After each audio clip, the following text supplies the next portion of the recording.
కార్ల అమ్మకాల జోరు. మొదటి స్థానంలో ఎవరంటే జీఎస్టీ తగ్గింపుతో ఇండియాలో కార్ల అమ్మకాలు పుంజుకుంటున్నాయి. ఎస్యూవీలకు డిమాండ్ కొనసాగుతోంది.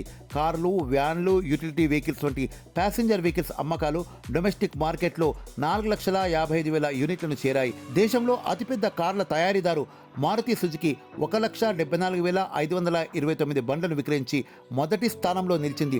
టాటా మోటార్స్ 70,222 యూనిట్లు విక్రయించి రెండో ప్లేస్లో నిలిచింది.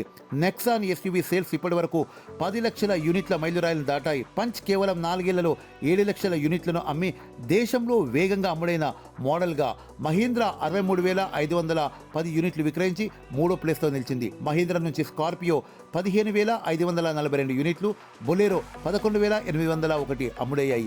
ఈ రెండు మోడళ్లకు మంచి డిమాండ్ కనిపించింది. తర్వాత హ్యుందాయ్ 59,107 యూనిట్లు విక్రయించి నాలుగో ప్లేస్లో నిలిచింది. తర్వాత టయోటా కిర్లోస్కర్ 30,630 మోడల్స్ అమ్ముడయ్యాయి.